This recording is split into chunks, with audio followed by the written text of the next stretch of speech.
Hey guys, today we're going to be taking a detailed look at the new Graves. Graves needs a big old slap with that nerf bat, but until then you should either know how to play him or how to beat him, and that is what this video is for. This is also the first video I am doing with the folks over at Pro Guides who are helping me pump out even more videos by editing a few like this one.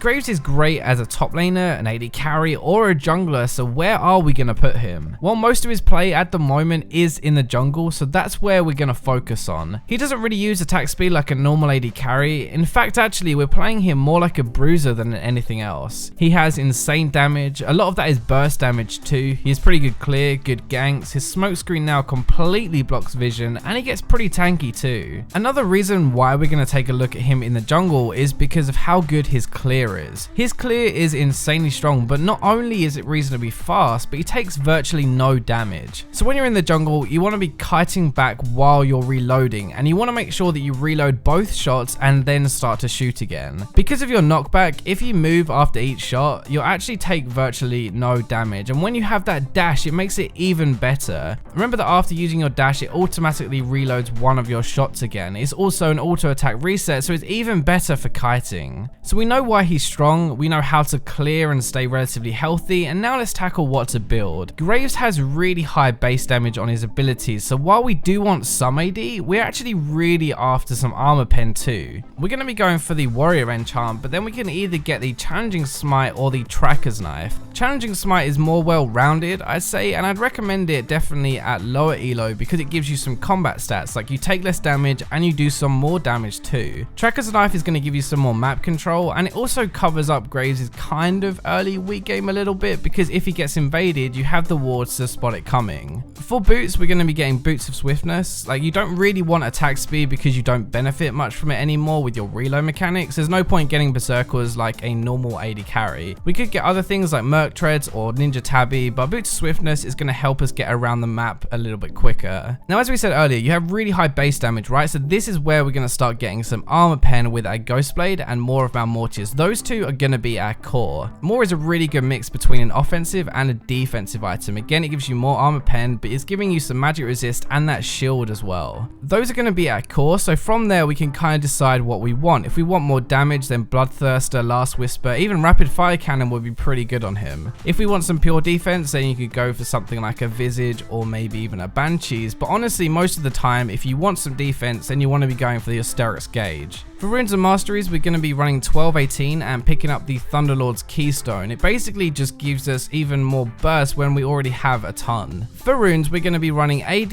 or armor pen reds, armor yellows, magic resist or cooldown blues, and then AD or armor pen quints. We kind of touched on it earlier, but AD will help with your early clear, but armor pen will let you do so much more damage to champions. At the moment, I personally like taking armor pen reds and AD quints. So that's the basic stuff down, but what about how to actually play Graves? Well, we've kind of already gone over how to clear on Graves early in the jungle, but when we're ganking, we really are relying on our huge burst damage to carry. Remember as well that the closer you are to someone, the more damage you're going to do, so it's higher risk, but higher reward too. Now, playstyle wise, we want to kind of be playing like a Lee Sin or an Elise. We want to keep our farm up early, but gank whenever we can. Most junglers really can't go up against Graves and his damage. Even somebody like Lee Sin is going to struggle, so don't be afraid to put that shotgun to use. The only final thing to point out really early is how fast you can take that scuttle crab. Because of your shotgun pushback, you'll actually reduce the crab's armor and magic resist straight away and take it extremely quickly without using anything, so it's like free gold really, and some map pressure too. Teamfights can be a little bit tricky on Graves. You don't really have any poke anymore, and you're all about that burst damage with your Q and your ultimate. So until you get some defense, you'll need to play fights kind of like an AD carry, at the back dishing out tons of damage. The things to focus on mainly are trying to fire your Q into the middle of the enemy team as much as possible, and using that ultimate of yours if they all group together. Some of the most common mistakes I see on Graves are firing your Q at the tank in front of you instead of firing past him to like hit the back line, and also saving your ultimate to last hit the kill. Yeah, it's kind of nice having the gold right and the kills to pad your stats, but I'd rather personally win the fight, and dealing that huge amount of damage when they are grouped together is going to help turn that fight into your favor. It's not actually all about damage on Graves, like that is the obvious thing, right? But your smoke screen is so underrated. Try to use your smoke screen on their carries at the back or even just in front of them actually to stop them walking forward and attacking your team. If this ever happens to you, you'll see what I mean, but seriously, they cannot see anything at all, they cannot do anything, and that is enough to win a team fight on its own sometimes. They can't dodge, they have no idea if the enemy team is running at them, and it kind of just cripples the carry completely. Okay, so how to beat Graves. This is one you're probably actually watching the video for, and there are 3 things that are really effective against Graves, and that is poke, crowd control, and assassins. Assassins is probably bottom of those 3 actually. These aren't as effective as you'd think honestly, but it's still a good way to remove him from the fight. Graves tends to build Sterix and Hex Drinker, which can be hard to get through actually, but he doesn't build much pure defense really, and he can be shut down. At the very least, the really good thing is that you can get him out of the fight, make him low, and as we said before, he doesn't really have any damage from range. He has to be close to do it. Poke is probably the second most effective way of dealing with him. Graves' Q is low range. He can't poke with it. In fact, he can't do anything from range before a fight breaks out. This is where poke can really take his health total down without him really being able to do anything about it. If you can play the poke game and you can hit him while staying at range, you'll be able to deal with Graves really easily, and it's one of the reasons why Blue Ezreal is pretty decent against him. Crowd control is the most effective way to completely shut a Graves down. At the end of the day, even if he doesn't play much like an AD carry, he still is one, and he's still relatively low health. It's not the easiest thing ever, but piling onto a Graves with a Malphite ultimate or Leona ultimate or Alistar Pulverize, like anything like that can lock him in place and will most likely mean he dies. He relies on 2 things mostly, his kiting and his burst to win fights, and he can't unleash either of those if he's stunned, so that's the best chance you have. It's kind of like a Katarina actually. Pick a heavy crowd control team against him and you're good to go.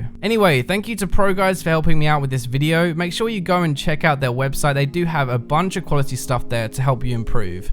I hope you guys enjoyed the video. Remember to like, subscribe, comment, share, and I'll catch you in my next video.